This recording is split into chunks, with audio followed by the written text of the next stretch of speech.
Esta imagen resume la idea de Wegener de que los continentes estuvieron todos juntos formando un único supercontinente al que llamamos Pangea.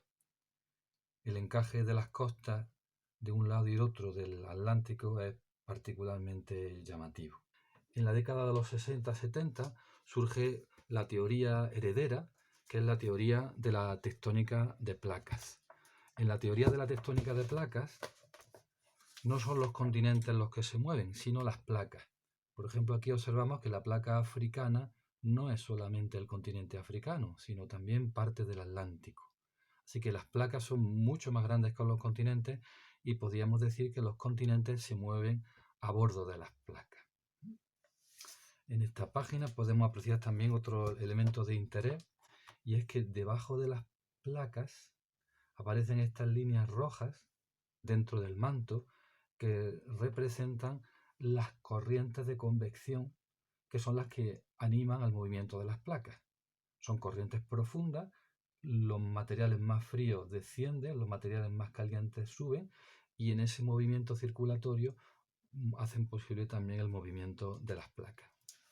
Este es un mapa de los fondos oceánicos en el que llama la atención especialmente la cordillera submarina que recorre todo el Atlántico. Es uno de los relieves más importantes del planeta, tiene unos 60.000 kilómetros de longitud y siempre se mantiene de manera submarina, salvo en Islandia, donde emerge y podemos hacer observaciones directamente de qué es lo que está ocurriendo allí. Pues resulta que esta cordillera es una cordillera volcánica. Hay actividad volcánica y el estudio de ese vulcanismo y de los fenómenos que suceden en los fondos oceánicos ha sido el que ha permitido esclarecer cómo se mueven las placas. Esta imagen nos muestra la edad de los fondos oceánicos. Los fondos oceánicos están coloreados, los continentes están en gris y junto a la dorsal tenemos fondos oceánicos de color rojo, son muy jóvenes. Los materiales que están en naranja son más antiguos, a ambos lados de la dorsal, los amarillos son más antiguos todavía, los verdes son más antiguos y los más antiguos de todos los podíamos encontrar en estas costas de América con ese color violeta, y esos son de los más antiguos que tenemos en el mundo, de una antigüedad próxima a los 200 millones de años. Que la edad de las rocas, unido al espesor de las capas sedimentarias, permitió formular la teoría de la expansión oceánica. La teoría de la expansión oceánica viene a decirnos que los continentes no se mueven por sí solos, sino que son los fondos oceánicos los que los van alejando conforme se crean nuevos fondos oceánicos. Bien, ¿hasta cuándo ocurre este fenómeno? Pues hasta que los fondos oceánicos tienen una antigüedad importante. Vamos a imaginar que esto fuesen 100 millones de años, 110, 150, 160, 170, 180, 200 millones de años es la edad más antigua que presentan los fondos oceánicos. ¿Qué le ocurre a los fondos de esa edad? Pues que al ser más viejos, son también más fríos, son también más densos y tienden a introducirse en el manto de la siguiente forma. Vamos a coger un trozo de fondo oceánico y lo vamos a introducir por debajo del continente, de esta manera. Lo que hemos creado aquí es una zona de subducción. Bien. En las zonas de subducción se producen multitud de fenómenos. Por una parte, el hecho de que los materiales sean arrastrados hacia abajo provoca una depresión muy importante aquí, a la cual llamamos las fosas. Las fosas se deben a la subducción. Pero además tenemos otro fenómeno asociado al rozamiento. Cuando una placa subduce a otra, se genera mucho calor, se forman magmas. Vamos a representarlos aquí, esos magmas. Y estos magmas pueden llegar a originar una cordillera volcánica que seguiría un recorrido paralelo al recorrido de la fosa. La subducción origina muchos fenómenos. Origina fenómenos volcánicos ligados a estos magmas, origina una fosa, origina una cordillera que aquí todavía no hemos representado, produce un montón de terremotos y también conlleva el acortamiento de los fondos oceánicos. Este fondo oceánico es más corto que hace un ratito, Cuando pase más tiempo será así y poquito a poco se irá reduciendo la anchura del fondo oceánico y llegará un momento en que lleguen a colisionar estos dos continentes, de forma que la colisión también es una consecuencia de la subducción. Bien, en esta parte del Pacífico podemos apreciar un poquito esto que hemos hablado de la subducción.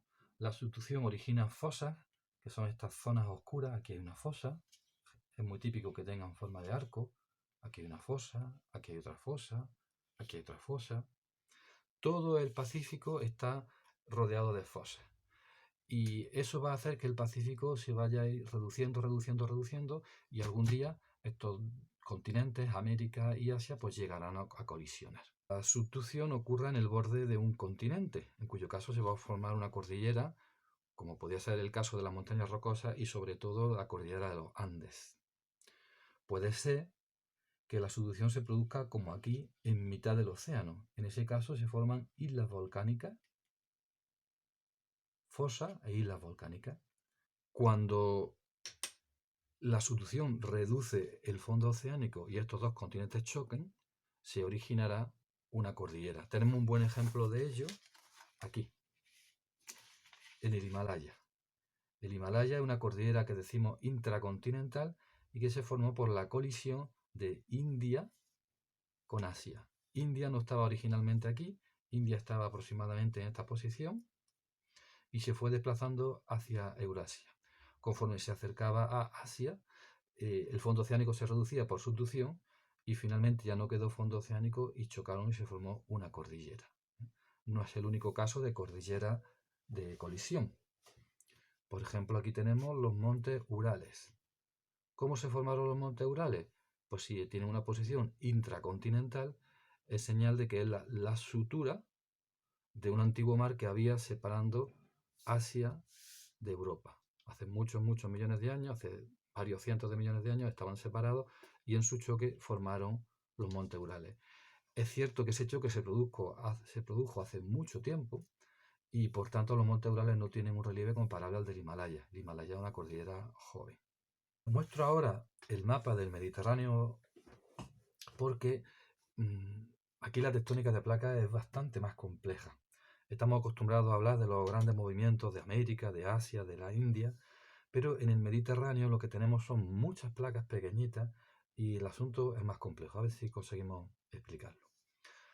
Quizá la cordillera más importante que tenemos aquí es la de los Alpes. Los Alpes las vamos a considerar una cordillera de tipo intracontinental, porque está en mitad del continente europeo. Si es de tipo intracontinental, su origen será una colisión. ¿Pero una colisión de quién? Pues una colisión de Italia. La bota de Italia ha chocado contra el resto de Europa. ¿Cuál es la posición original de la bota de Italia? Pues vamos a coger la bota de aquí y la ponemos justamente aquí, en el Golfo de Libia. Tiene la misma forma, el mismo tamaño, las mismas dimensiones. O sea que un fragmento descendido de África se desplazó hacia el norte y originó Italia y a continuación los Alpes. Otro ejemplo que nos muestra hasta qué punto son pequeñas estas placas es el caso de Córcega y Cerdeña. Estas dos islas son en realidad un único bloque.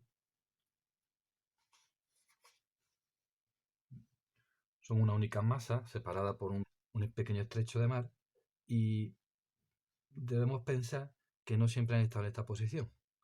Si la posición original de Cerdeña metida en el Golfo de Marsella. Hace muchos millones de años esta era la distribución y poco a poco se fue moviendo de esta manera hasta colocarse Cerdeña en la situación actual. Pero su origen es este gran Golfo de Marsella. Tenemos aquí la cordillera de los Pirineos que nos separa de Francia. Podemos pensar que los Pirineos son también montañas del tipo intracontinental, es decir, de colisión. ¿Quiénes han colisionado aquí?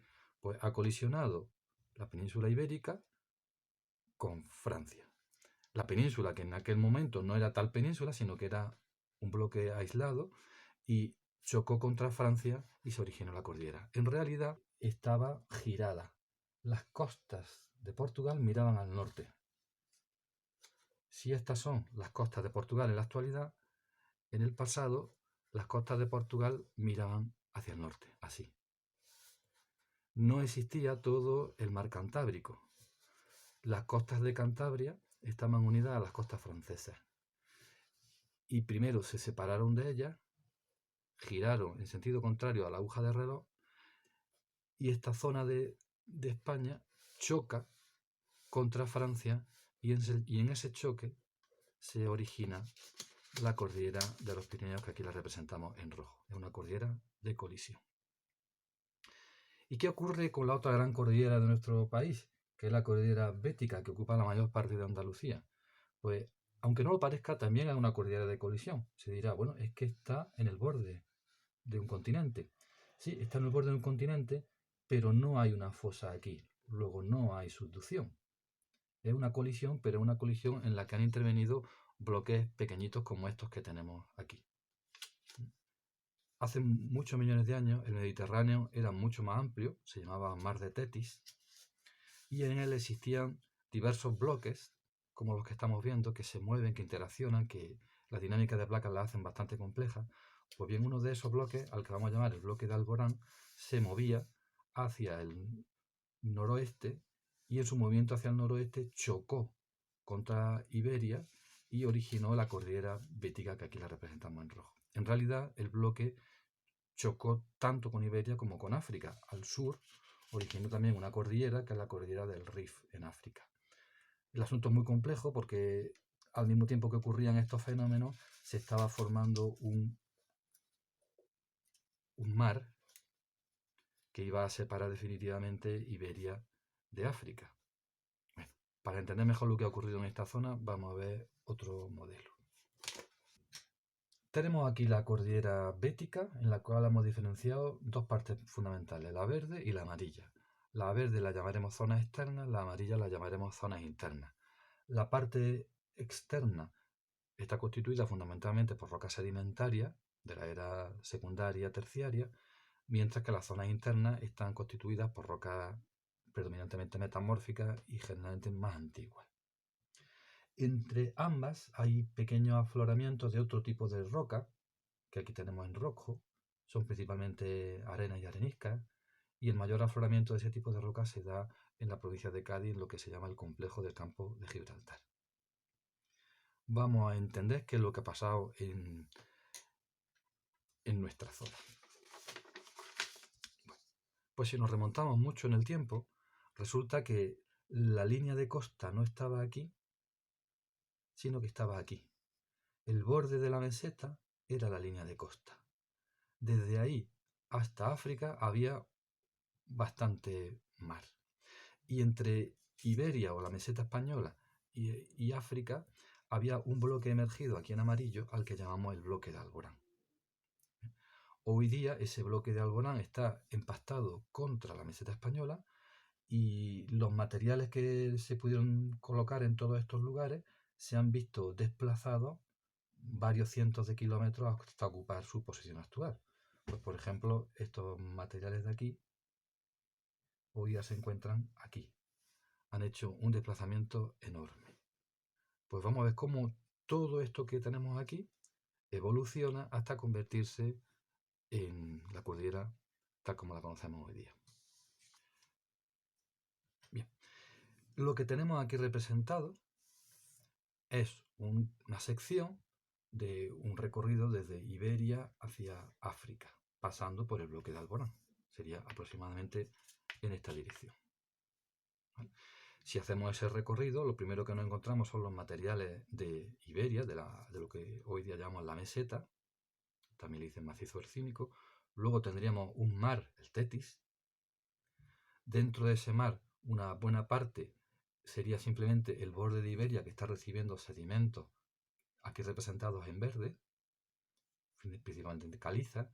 Luego tenemos una delgada zona de corteza oceánica en negro y el bloque de Alborán emergido, que es una microplaca muy pequeñita. Al otro lado del bloque de Alborán se repite el mismo modelo, el mar de Tetis y África. Cuando pasa el tiempo, empiezan a acercarse África e Iberia y Alborán queda comprimido en medio. Para que suceda una reducción de una corteza oceánica es imprescindible que haya subducción. Pues bien, se produce subducción debajo del bloque de Alborán y una doble subducción, como se aprecia aquí. La subducción origina unas cordilleras importantes aquí. La subducción origina terremotos. La subducción origina volcanes. La subducción origina que los relieves sean erosionados y sus materiales se desplacen hasta las proximidades de una zona de fosa que estaría aquí situada donde tenemos los materiales en rojo. Total que todo lo que es el bloque de Alborán se va a ver sometido a una intensa deformación por culpa de la subducción. Eso hace que estos materiales sean principalmente metamórficos. Cuando pasa el tiempo, la subducción progresa, pero es que además el bloque de Alborán se parte. Esto es tremendamente complejo porque si ya el bloque de Alborán era pequeñito, ahora se parte en dos trozos más pequeños, en realidad tres, el tercero no nos afecta y no hablamos de él, pero se parte en bloques más pequeños, señal de que aquí tiene que haber también un poquito de expansión oceánica. Vemos que tenemos muy poca corteza oceánica aquí, muy poca corteza oceánica aquí. Eso ya nos anticipa que pronto se va a producir la colisión de la masa amarilla contra Iberia y de esta masa amarilla contra África. Cada una de esas colisiones originará una cordillera diferente y es lo que se muestra en el último dibujo. Tenemos el bloque de Alborán que ha chocado contra la peseta española y aquí tenemos un relieve importante. Todo este relieve es la cordillera bética. Nuestra cordillera tiene dos zonas, la verde y la amarilla. La amarilla son los materiales antiguos del bloque de Alborán, con su intenso metamorfismo y para colmo con un montón de fallas y deformaciones por culpa de la última colisión. Y sobre el bloque de Iberia vemos aquellos materiales que se depositaron bajo agua, pero ahora han sido también levantados y ocupan zonas muy altas de la cordillera. No tan altas como Sierra Nevada, que quedaría aquí, pero sí sierras de Jaén, sierras de Córdoba, etc. Formadas por materiales sedimentarios marinos de hace cientos de millones de años.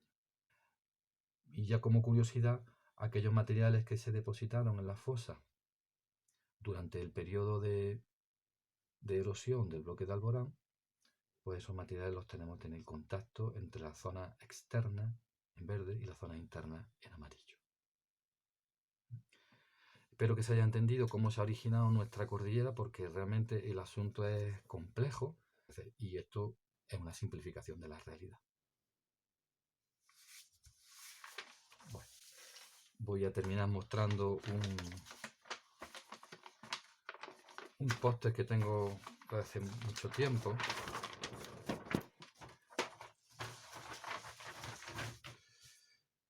que muestra la Pangea, pero la muestra con una segunda intención. Forma parte de una campaña de una ONG en la que intentan transmitir la idea de que todos los continentes, todo el mundo, todos los países, pues debemos estar unidos, ¿no? Por eso dice un solo mundo, un proyecto común, y lo ilustran con la Pangea.